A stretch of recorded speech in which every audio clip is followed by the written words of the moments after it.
You think you know Boyz in the Hood, but trust us, you don't. John Singleton's groundbreaking 1991 masterpiece changed cinema forever. But what happened behind the scenes was just as explosive as what you saw on screen. From real gang threats and actors who were actually living their characters' struggles, to shocking casting secrets, sound disasters, and near-fatal moments on set, this film hides truths that are stranger than fiction. Can you believe it's been almost 35 years since Boyz in the Hood hit theaters? Let's pull back the curtain and uncover 15 weird, surprising, and downright unbelievable facts that will make you see this classic in a whole new light. Every gunshot was kept a secret from the cast. The opening scene of Boyz in the Hood begins with a chilling 187, police code for a homicide by gunfire. The call echoes over the radio as terrified children cry out, realizing they may have just lost a family member. Director John Singleton wanted every moment of violence in the film to feel painfully real. To achieve that, he made a bold decision. He never told the actors when the gunshots would go off. The surprise was intentional. Every flinch, every look of fear, every instinctive reaction came straight from the actor's genuine shock. This risky choice paid off, giving each gunfight an authenticity that perfectly captured the chaos and fear of life on the streets, the kind of realism that made Boyz in the Hood unforgettable. The father was only 7 years older than his son. When audiences watch Boyz in the Hood, they see Lawrence Fishburne embody the role of Furious Styles, the wise, disciplined father trying to guide his teenage son, Trey, through the dangers of South Central Los Angeles. His presence feels so grounded, so paternal, that few realize the surprising truth behind the casting. At the time of filming in 1990, Fishburne was only 7 years older than Cuba Gooding Jr., who played his son. It's almost unbelievable. The actor who played the stern, world-weary father was just 29, while Gooding Jr. was 22. In the film, Furious is portrayed as a man who's already lived a hard life, someone who became a father young and learned his lessons through struggle. Trey, on the other hand, is still a 17-year-old trying to find his path. The dynamic between them feels completely authentic, yet in real life they were practically peers. Two young men just starting to build their Hollywood careers. Fishburne's ability to project wisdom and authority despite the narrow age gap is a testament to his skill. His tone, body language, and quiet intensity created a generational divide that didn't actually exist. Director John Singleton focused more on emotional truth than on numbers, chose the actor he felt was furious. And he was right. Fishburne's performance became iconic, one of the most memorable portrayals of fatherhood in cinema. It proved that sometimes the most unconventional casting choices are the ones that make a story timeless. Chris's wheelchair wasn't acting. One of the most powerful aspects of Boyz in the Hood is its raw, unfiltered look at the real consequences of street violence. No character embodies that truth more authentically than Chris, played by Reggie Green. In the film, Chris is one of Doughboy's closest friends, a young man confined to a wheelchair after being shot. But what most viewers never realized was that Green wasn't acting. He was actually paralyzed from the waist down in real life. When he was just 6 years old, growing up in Richmond, California, Reggie became an innocent victim of gun violence. During a heated argument between two neighbors, one of them grabbed the child and used him as a human shield. A single bullet struck Reggie, leaving him permanently paralyzed. As if that tragedy weren't enough, only 2 hours after the shooting, Reggie's father died of a drug overdose, a devastating double blow that would have broken most people.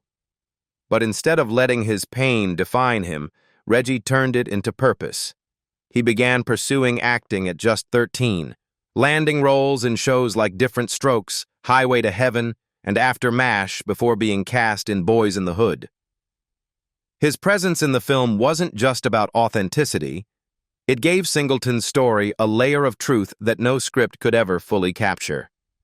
Later in life, Green became a motivational speaker, sharing his story to help educate and inspire young people about the lasting impact of violence. His journey from tragedy to purpose made him more than just an actor. He became a voice for resilience and change. The mother was barely older than her sons. The casting in Boyz n the Hood came with an unexpected twist that most viewers never realize. Tyra Farrell, who played Brenda Baker, the weary single mother struggling to raise her two sons in south-central Los Angeles, was only 7 years older than the actors playing her children, Ice Cube and Morris Chestnut.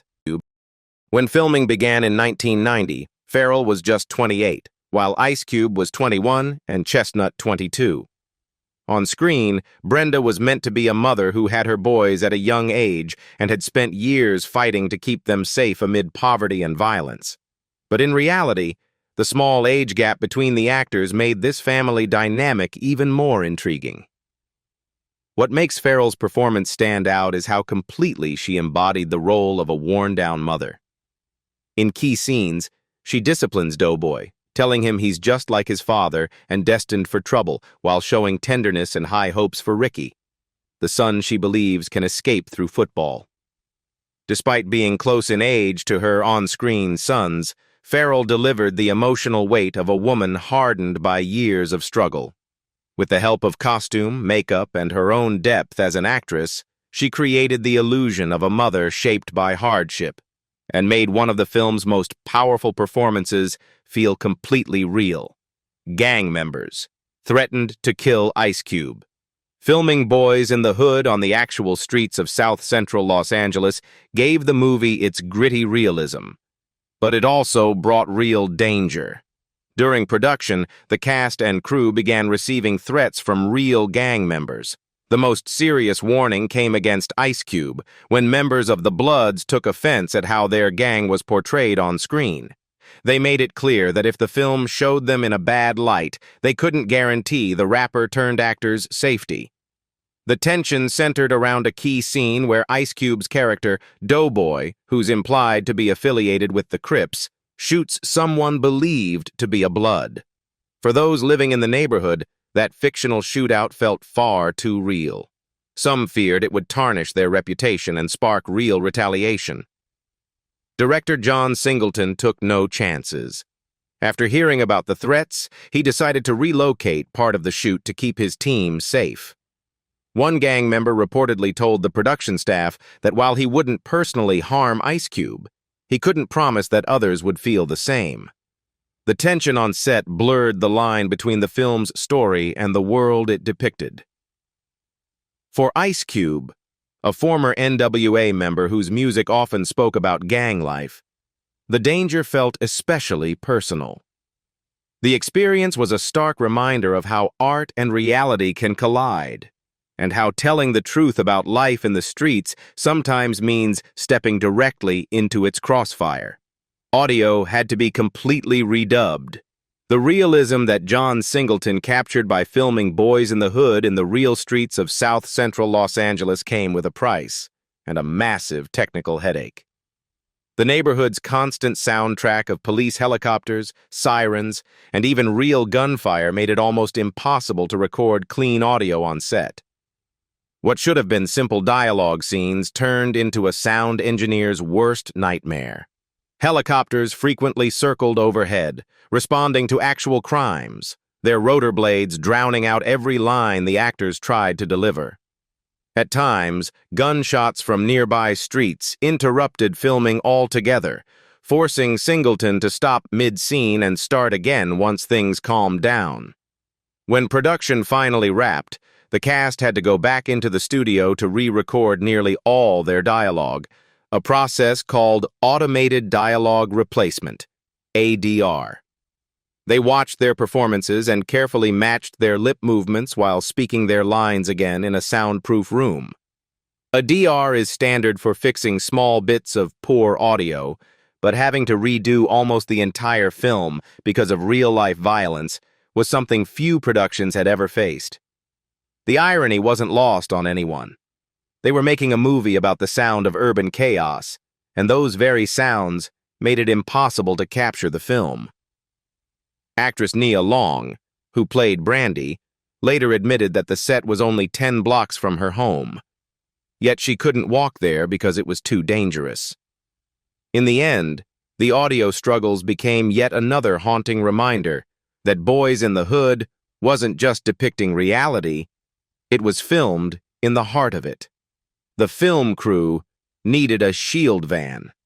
The dangers of filming Boyz in the Hood on the real streets of South Central Los Angeles were so intense that the crew had to take safety measures most Hollywood productions would never even imagine.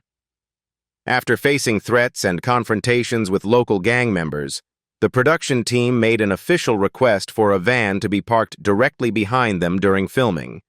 Not for equipment, but as a shield in case of a real drive-by shooting. This wasn't paranoia. It was a necessary response to the constant tension and very real violence surrounding the set. Director John Singleton later revealed in his DVD commentary that after one particular confrontation, there was a credible threat of gunfire, prompting the crew to take action. The shield van was placed strategically so the cast and crew would have immediate cover if shots were fired. The need for such protection shows how determined Singleton was to film in authentic locations, even when it meant putting everyone at risk. While most directors would have recreated South Central on a studio lot, Singleton insisted on shooting in the actual neighborhoods where these stories came from, a choice that gave the film its power, but blurred the line between art and reality. Actor Cuba Gooding Jr. later recalled that fistfights and threats were a daily occurrence on set, proving the van wasn't just a precaution, it was essential. The fact that a major studio film had to prepare for real gunfire while making a movie about gun violence says everything about the brutal honesty of Boyz in the Hood. It didn't just depict life in South Central, it was made in the middle of it. Columbia offered Singleton $100,000 not to direct. When John Singleton first pitched his script for Boyz in the Hood to Columbia Pictures, the studio executives instantly saw its potential. But they didn't trust a 23-year-old film school graduate with no directing experience to bring it to life. Their proposed solution was simple and tempting. They offered Singleton $100,000 to sell the script and let a more seasoned Hollywood director take charge. He'd still get credit and payment as the writer, but he'd have to step aside from directing. For a young filmmaker fresh out of USC Film School, that kind of money was life-changing. But Singleton didn't hesitate. He turned the offer down flat. He made one thing clear. He wouldn't sell his story unless he could direct it himself. His reasoning went far beyond ambition.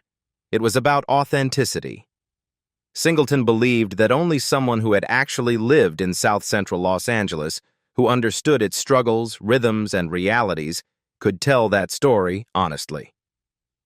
"I wasn't going to let somebody from Idaho or Indiana direct this movie," he later said. For him, truth was more valuable than money. After weeks of tense negotiation, Columbia finally agreed, though they capped the film's budget at $6 million. It was a gamble, but one that changed movie history. Boyz in the Hood went on to earn $57 million worldwide, becoming a cultural milestone. Singleton made history as both the youngest person and the first African-American ever nominated for the Academy Award for Best Director. By standing his ground, John Singleton didn't just launch his own career. He reshaped Hollywood, proving that authentic stories told by authentic voices could captivate the world. The movie accidentally boosted beer sales. Boyz in the Hood sparked a marketing phenomenon that no one saw coming. Scenes of characters drinking 40-ounce bottles of malt liquor unexpectedly sent beer sales skyrocketing, catching distributors completely off guard. The movie's raw, realistic portrayal of young men in South Central Los Angeles casually drinking St. Ides malt liquor as part of their everyday lives resonated so deeply with audiences that it triggered a buying frenzy. One Los Angeles distributor even had to ration his stock just to keep up with demand. This wasn't clever product placement. It was an accident born from authenticity. When viewers saw Ice Cube's character, Doughboy, and his friends drinking 40s on the corner, it didn't feel like a staged prop. It felt real. Director John Singleton never intended to promote alcohol. He included those details because that's what life looked like in that neighborhood. Raw, unfiltered, and honest. At the time, hip-hop culture already had a complicated relationship with alcohol brands, particularly malt liquor, which was heavily marketed to urban communities. But when those same products appeared prominently in a major Hollywood film, they gained a new level of visibility, and sales surged. Soon, the 40-ounce bottle became a symbol of street authenticity, representing the gritty realism of the world Singleton captured on film. The association grew so strong that Ice Cube later became a paid spokesperson for St. Ides, cashing in on the cultural connection that Boyz and the Hood had helped create. But the partnership didn't last. The brand faced public backlash over controversial ad campaigns accused of targeting African-American audiences and promoting unhealthy drinking habits. What began as a small detail in a movie scene ended up revealing just how powerful and unpredictable cinema's influence on real life can be. Ice Cube used Eazy-E t-shirts for crack addicts. One of the most petty, yet brilliant acts of revenge in movie history happened right on the set of Boyz and the Hood, and most audiences never even noticed it. At the time, Ice Cube was still embroiled in a bitter feud with his former NWA bandmate Eazy-E, following his explosive departure from the group in 1989 over money disputes. So when Cube joined the cast of Boyz and the Hood, he brought a few personal props of his own, Eazy-E t-shirts. But these weren't for himself. Instead, he handed them out to the actors playing crack addicts and street hustlers, instructing them to wear the shirts during their scenes. In one unforgettable moment, a crack addict wearing an Eazy-E shirt runs up to snatch a gold chain, only to be caught and beaten down. It was subtle, savage, and pure Ice Cube, a cinematic jab disguised as wardrobe. Director John Singleton reportedly found the prank hilarious and decided to leave it in the film. But when the movie premiered, Eazy-E eventually saw it, and he was not amused. In an interview with Spin magazine, Eazy dismissed the film as a Monday after-school special with cursing, accusing Ice Cube of being used by Hollywood to sell tickets. The exchange only confirmed that the tension between the two rap legends was still raw. But in the end, Ice Cube got the last laugh. His quiet, clever revenge became one of hip-hop's most legendary inside jokes, hidden in plain sight on the big screen. Stand By Me inspired key scenes. While Boyz and the Hood explored a vastly different world from the 1986 coming-of-age classic Stand By Me, director John Singleton openly admitted that Rob Reiner's film deeply influenced two of his movie's most memorable moments. Singleton revealed that the early scene where young Trey and his friends discover a dead body in an alley was directly inspired by Stand By Me, which follows four boys in 1950s Oregon on a journey to find a body in the woods. At first, the two films couldn't seem more different. Stand By Me portrays white, small-town kids navigating friendship and fear, while Boyz in the Hood captures black youth growing up amid gang violence and poverty in 1980s Los Angeles. But beneath those differences lies the same emotional truth, the loss of innocence that comes with facing death for the first time. Singleton understood that childhood curiosity about mortality transcends race, class, and geography. By including that scene, he showed that the boys of South Central shared the same mix of fascination and fear as the kids in Stephen King's original story, The Body. The influence of Stand By Me didn't end there. At the conclusion of Boyz and the Hood, Singleton borrowed Reiner's powerful visual technique, having the main character fade from the screen as the story ends, symbolizing the passage of time and the death of youth. In Stand By Me, the adult narrator reflects on his childhood while his younger self fades away. Singleton mirrored this in Doughboy's final scene, where he fades into darkness and a final caption reveals that he was murdered just 2 weeks later. By reimagining this cinematic moment through a darker, more tragic lens, Singleton paid tribute to one of his favorite films while making it his own. It proved that great storytelling is universal, whether it unfolds in small-town Oregon or the streets of South-Central Los Angeles.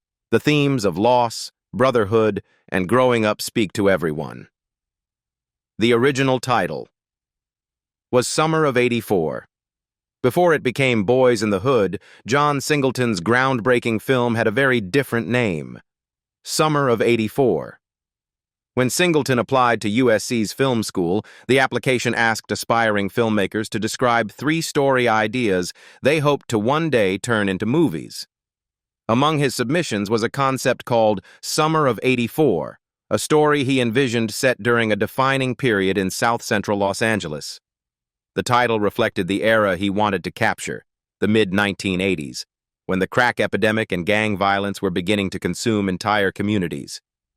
For many neighborhoods, 1984 marked a breaking point, when years of social and economic pressure finally exploded into crisis. But as Singleton continued to develop the script during his time at USC, the story evolved. What began as a tale about one summer grew into a broader, more emotional journey, one that followed its characters from childhood into adulthood, showing how environment, friendship, and survival shaped their lives. That growth made the original title feel too small. Summer of '84 no longer represented the full scope of the film Singleton was creating. He needed a name that spoke not just to a moment in time, but to an entire way of life. His inspiration came from Boyz in the Hood, the now iconic song by Ice Cube. Its raw honesty, street-level perspective, and emotional grit perfectly captured the world Singleton wanted to portray. Not polished or exaggerated, just real. Changing the title to Boyz in the Hood marked more than a creative decision. It represented the film's transformation from a snapshot of one summer into a timeless reflection of urban life. It was no longer just about the year 1984. It was about the people, the place, and the universal struggle to grow up, survive, and dream amid chaos. Singleton has a secret cameo. Director John Singleton made a quick but memorable appearance in Boyz in the Hood, a moment so subtle that most viewers don't even notice it on their first watch. He appears as a postal worker, dressed in a full mailman uniform complete with a cap and sunglasses.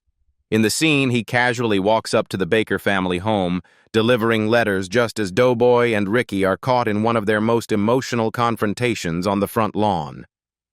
While Ice Cube and Morris Chestnut trade heated lines that reveal the brothers' clashing personalities and diverging paths, Singleton simply strolls through the chaos, hands the mail to their mother Brenda, and quietly exits, disappearing from the movie as quickly as he entered.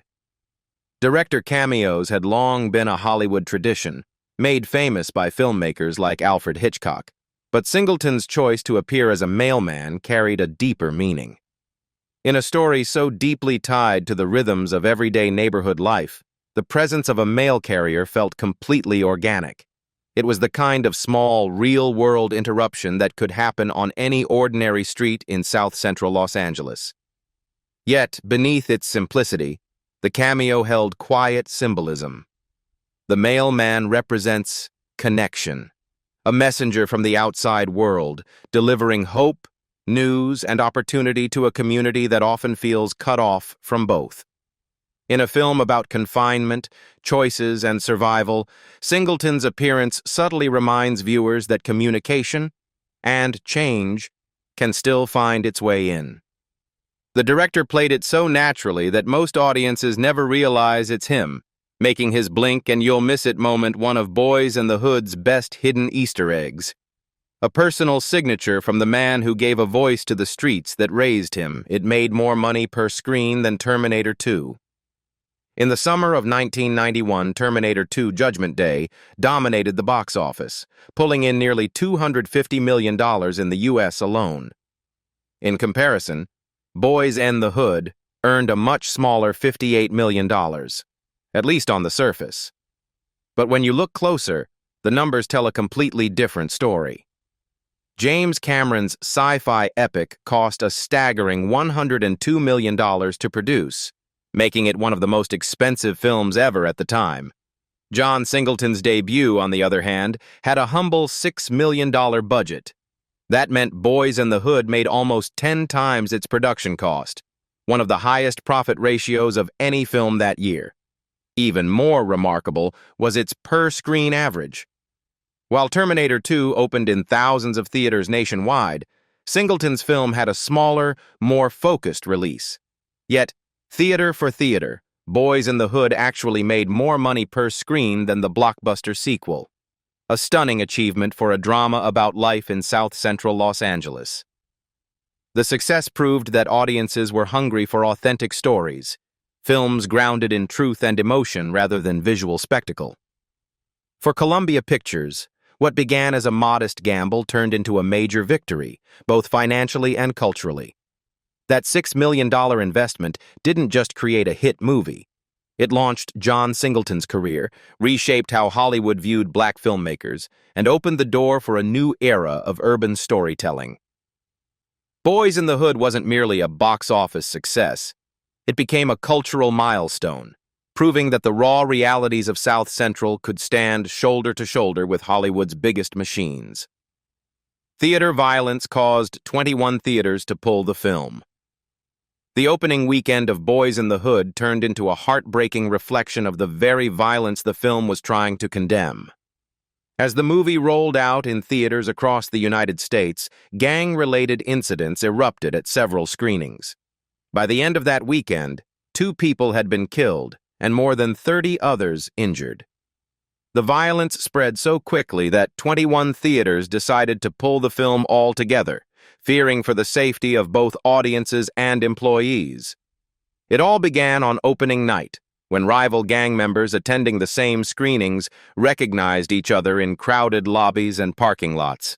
Heated words turned into fights, and in some tragic cases into deadly confrontations. The irony was painful. The movie that sought to warn against street violence was now being overshadowed by it in real life. Director John Singleton was devastated. He later shared that he had personally witnessed a tense confrontation between Crips and Bloods at one theater and tried to get security involved before things escalated. The media seized on the story, sparking a national debate about whether the film should be banned. Some commentators blamed the movie itself for the violence, ignoring the deeper issues it was trying to expose. Singleton refused to stay silent.